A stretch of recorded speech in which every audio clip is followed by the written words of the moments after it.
shaking, drinking all this coffee. These last few weeks have been exhausting. I'm lost in my imagination, and there's one thing that I need from you. Can you come through? Sabi ka dito. Korfu Dangbda Shiramni. Hoy!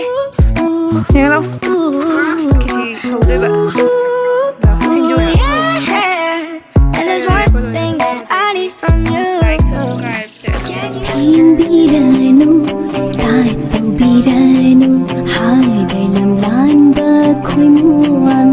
Hello ma'am, kamay taunarige. Ay ngasigi vlog sidi Vishwakarma Puja Numit ki vlog oidoini. Vlog se namdabasu kuire. Do ngasidi Vishwakarma Puja Numit oibanina. Ngasidi vlog se nammagay nang khalleba ko. Do ma'am jingminasi ngasigi vlog se kai kamaina tauba khotba ma'am da shum share taujarake. Do ma'am jingminarasi. Ako barinda na maka ini to kai kai na. Tiles mana mein to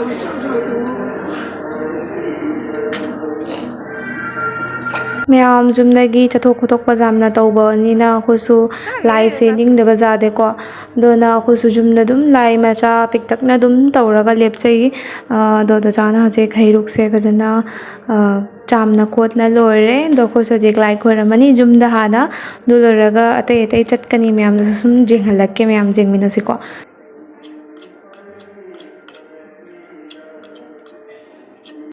लाई कन्ना में तो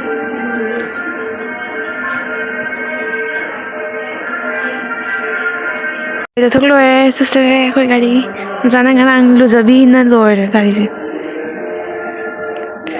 Ajik puja taurani Vishwakarma je swai da khoi ramme ma'am akoi isa gi dum leije ba photo se dire sumai taur dam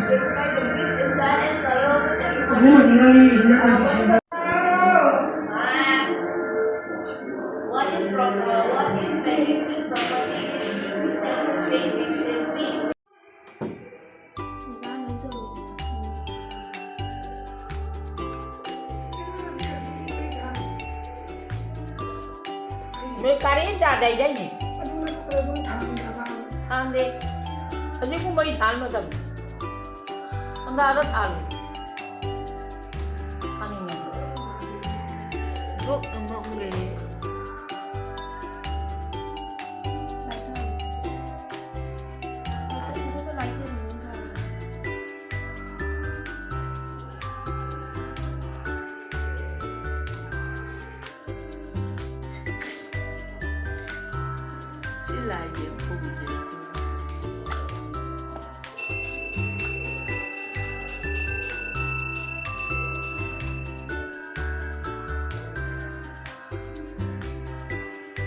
Cái bindi nó pi re, nó trái cho bindi nắp kare, madhav की जो bindi nắp kare, madhav की मजाक की design याद रहे, और ना lung रहे नहीं madhav ना ओई माँ पाउडर ना लंग रहे तो इसे, आई ना ना चट पे किलो शल्ली ngasi Vishwakarma Puja se ma'am अखोई की लेकाई दा मामो मगा दाइगी अखोई पुपु होइगा लाते बलाई को दुना हजिक आई चट पगी लुशन्ना चाहिएगा लुशलम्मिने बकन्ना को अखोई सो लाई हजी तक खुरमलो बतांगाइरी दो चटलनी मैम से सुम जिंगसी को कमाई तो हुआ मैम सो लगे आई दिया पिकना नम्मनी उम्मीद से आई ब्लॉग से नम्दा मैम कोई रे नमु से दिन नम्मन Ay, panin dulu. Sorry, no worries.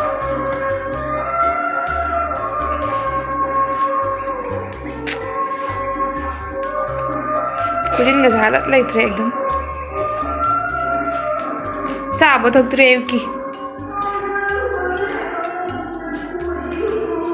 Siapa ki? Bye bye.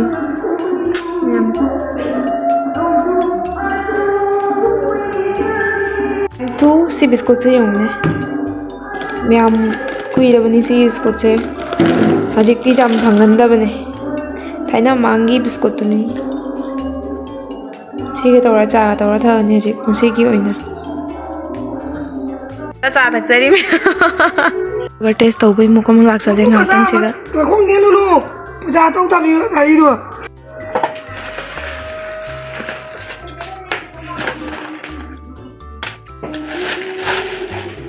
Aina na ba jing batani chali. Aina ai na ba jing ba mai se selain kata jari anggi se ga matang do. Do tani selain na chali. Kali selain na chalaga ni na pesa bining ba bining na.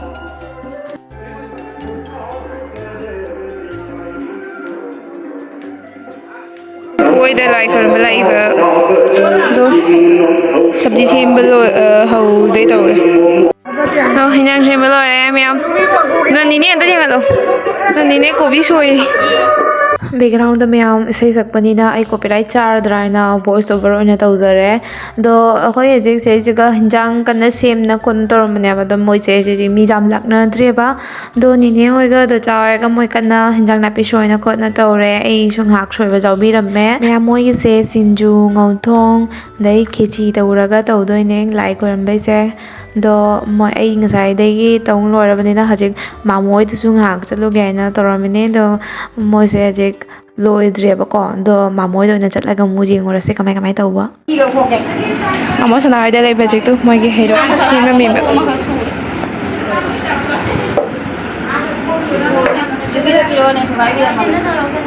kai jubi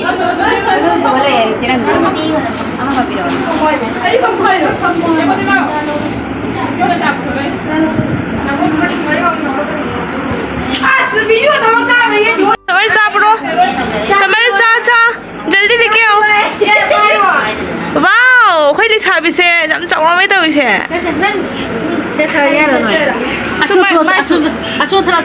अय्या इकाई जना चीन रहने या अय्या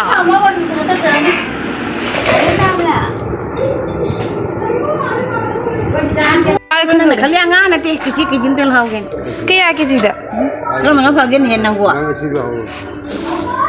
jang kai wan nang cha ku sigal le ne pu re do me am nasi hoga kui la matung da ai gi friend ma hapse du lại kamu ma chahi ma di pharang ni he thabal matam da lai no thabal ma mang da lai ni khoi aje ma moi dum chat na pu pu de chat li ne mina al chalo ula age do me am tu ai friend ngata ni se e hadi inau sing ngata ni inau sing itin inau ngata ni ko loina ber sa no sai to is ni am no tu se khoi ni ni sisuna ti che hoi moi aje pu pu oi dang si kan doi na lai ko ram bai ne kichi hau doi ba Singju kan na soi ada isi kan kichi tawi đây học xuân nó khôi tổ cha hơi cảnh nó xí xí nó máy cùng gìกันนะanh đang cặp kê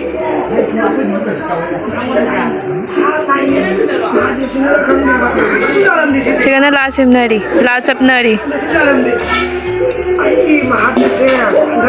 cái chúng tôi ngay lấy từ mỗi thằng bác anh sai hình dáng khá là xôi lắm này xin chú chị đều khoan nhang ngồi ấy ở chỗ nó xôi ấy chị chị cam pa nó xôi nữa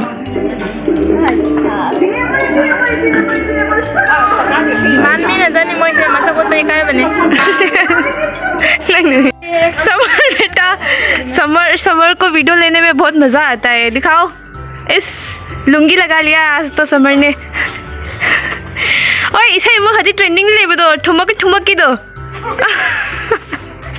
मामोई की लाई तो ma'am Sorok तो ना लात लिया बको दो ना कोई सोरोक तो मुलाए दो सोरोक तो लाख पदा से इसका आइसक्रीम जो मम्मी लाख पदो का दो चाहता आइसक्रीम ले ना जैसे आइसक्रीम लेना चावल की तो रमने तेरे कौन है तो ini से पायरो नंग पायरो mi se taragiro ato pa lawage नंग लोनिंग मम लो तो दूसरी हो क्या फेमस लेवल चलो चलते हैं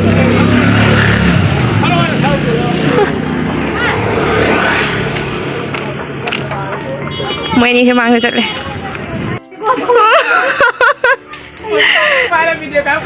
Lisabi anino. Korfu Dangbda Shiramni. Jangan kan mo ningon ora kan mo pasate. Kay ay mo pa bi se. Ma'am, sila le. Ay na mo hun be gawi le ha ko. To sila le. Kechi ai sangom khir gi chapu. Lai khoram lo re hajita mamo sana gi. Lai khoram min ko. Ai sor se thabe thabe hole chana na. Oh, ware. Dummi. Pachan dummi se. No ko chik lai khoramani dagi pasat charani. Na mayam jingmin si ko. Sina buboy ilay. Moy se padala khorame. Somda bubok lai kana moy kan tauri. Tiche moy dhana tauro. Ai jau bige. Bubok sai kana ngangi. Tu. Moy bubok di sai yung tu.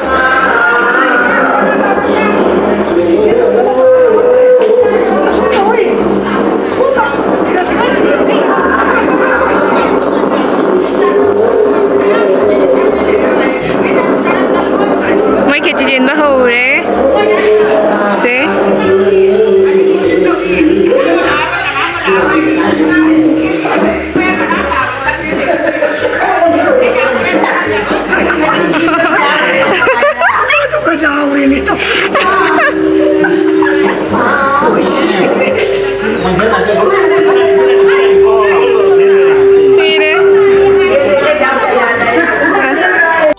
tốt thế đâu anh gì tao tao chị đi đâu có đánh nhầm đâu của mình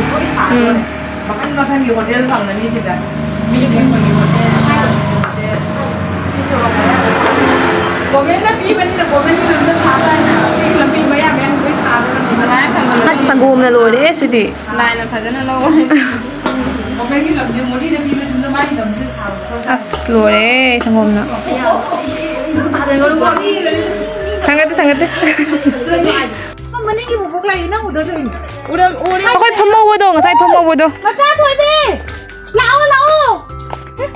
Agak mo kalo lao. Ngasi ni medyo milon ngang na rin siya. Kali na. Lao bubuk kau rin lao. Oy. Yan lo. Do. May magi ako yung prasad cha ba yung muchat na rin. Dahil yung kichi cha udo ni silo rin ka. Nena nang ito yung halo. Do nena giso. Ako na sangom khir lover niya ba. Dahil mak na yung. Mak nang hindi lore. Fola jaga kano siya mix ni pura. Ay sa na usap. Fazadra yung. Cousin ni Sisu. Na di lai naman ni ako dum sa chapada ko bin ba chapada ja ni. Kana. Na. Bakit ka? Kaya. Hindi ka kumpisan ni. Ninegi na do. Se mai po se. Hanggang pagili. Wow, nang hindi pula ko kanila mix oil ito siya. Ay pula na ha mapag mo ay sumugay ay lo jala ini. Hoy. Mamo sana ay do na si. No any una siya nang lang jum na ram ni. Changa si ma'am sa kay jum chang ni. Do sila ko jike chi chana do re ma'am se sila uti thong. Ay uti di pam jai ko do uti se cha la ga horen tarok toi ba jhamela do. Ay isna jaman ro.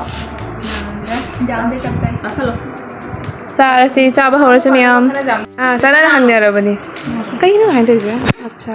Moro ga ba. Ai ga. Ni na motivation pi rei di. Kapu hai na tu. Sa re ko lo na tu. Ko bem se le. Saya ni na, aku dah cakap le. Kau na aku ni na thong ni tu sini ni sini thong ni. Wow, macam tu. Ay na lang pada mandau kan na film jing dia demi yung tu. Kuah kasar kan jing ni yung.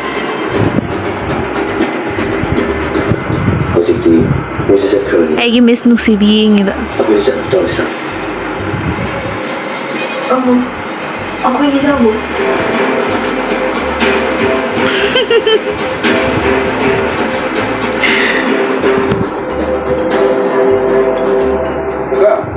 ꯑꯩꯅ ꯉꯁꯥꯏ ꯍꯦꯜꯂꯛꯈꯤꯕ ꯁꯟꯗꯥꯏ ꯉꯥꯏꯍꯥꯛ ꯄꯣꯊꯥꯔ ꯃꯇꯨꯡꯗ ꯃꯌꯥꯝ ꯑꯩꯈꯣꯏ ꯑꯍꯨꯝ ꯊꯣꯛꯑꯦꯕ ꯁꯟꯗꯥꯒꯤ ꯑꯃꯨꯛ ꯂꯥꯏ ꯍꯔꯥꯎ ꯆꯦꯟꯕꯩꯅꯦꯀꯣ ꯑꯗꯣ ꯁꯤꯁꯤꯒ ꯃꯤꯊꯨꯕꯤ ꯍꯥꯏꯕ꯭ꯔꯥ ꯀꯩꯅꯣ ꯑꯗꯨꯗꯣ ꯃꯌꯥꯝ ꯍꯥꯏꯗꯤ ꯄꯥꯏꯅ ꯂꯩꯔꯝꯃꯦꯕ ꯑꯗꯣ ꯑꯩꯅ ꯀꯦꯃꯦꯔꯥꯁꯤꯒ ꯂꯧꯕꯁꯦ ꯚꯤꯗꯤꯑꯣꯁꯦ ꯀ꯭ꯂꯤꯌꯔ ꯑꯣꯏꯗꯣꯏꯔꯥ ꯈꯪꯗꯦ ꯑꯗꯨ ꯂꯣꯏꯔ ꯃꯇꯨꯡꯗ ꯑꯃꯨꯛ ꯑꯩꯈꯣꯏ ꯅꯨꯡꯗꯥꯡꯗ ꯃꯥꯃꯣ ꯍꯣꯏꯗ ꯑꯣꯏꯅ ꯆꯥꯛ ꯀꯧꯈ꯭ꯔꯦ ꯑꯗꯣ ꯍꯥꯏꯗꯤ ꯅꯨꯡꯗꯥꯡꯗ ꯃꯣꯏꯗ ꯑꯣꯏꯅ ꯆꯥꯛ ꯆꯥꯔꯦꯕ ꯑꯩꯈꯣꯏ ꯉꯁꯤꯁꯦ ꯑꯗꯒꯤ ꯁ꯭ꯋꯥꯏꯗ ꯂꯩꯔꯦ ꯑꯩꯈꯣꯏꯒꯤ ꯁ꯭ꯄꯦꯁꯦꯜ ꯑꯣꯏꯅ ꯑꯩꯈꯣꯏꯗ ꯉꯥ ꯄꯤꯖꯩꯕ ꯀꯣ ꯖꯦꯟ ꯆꯥꯁꯦ ꯍꯥꯏꯗꯣ ꯑꯩꯈꯣꯏ ꯖꯦꯟ ꯆꯥꯔꯔꯣꯏ ꯉꯥ ꯑꯣꯏꯅ ꯆꯥꯔꯅꯤ ꯉꯥ ꯀꯩ ꯍꯥꯏꯒꯦ ꯉꯥ ꯊꯥꯎ ꯑꯃꯅ ꯆꯥꯛ ꯀꯟꯅ ꯂꯣꯜꯂꯤ ꯑꯩꯅꯁꯦ ꯉꯥ ꯉꯧꯒꯦ ꯇꯧꯔꯤ ꯉꯥ ꯉꯧꯕ ꯍꯧꯔꯦ ꯃꯌꯥꯝꯁꯨ ꯐꯥꯔꯁꯀꯤ ꯉꯧꯅ ꯂꯣꯏꯔꯦ ꯁꯦꯀꯦꯟꯒꯤꯒꯨꯝ ꯊꯥꯡꯒꯠꯂꯦ ꯑꯗꯒꯤ ꯈꯔ ꯑꯃꯁꯨ ꯂꯩꯗꯣ ताजा मछली एकदम ताजा ताजा ताजा 1 hour later. द मैं आम हजिक खलए दो आईगी सुमाइना को पूरा 12 hours आई फनेक सेटना लेनी नुमित सुमा पूरा दो हजिक फी होंगनी हलए चाक नुंग चाना खोदना लोरेबा द फी होंगनी हजिक जम फजरमीबा ngasi फनेक से दम बार बार एकदम चाना न सकते जिंग लेरबने द मैम नुंगाइबा तारदी मैम पुनमगना आइबु सपोर्ट तोबियो दगी लाइक सब्सक्राइब शेयर तोबिरमको ngasiगidi स्वाइदा सुम लोशनजरगे मथंगी नेक्स्ट ब्लॉग तोनरसे मैम ngasiगidi bye bye good night ma'am thank you for watching bye bye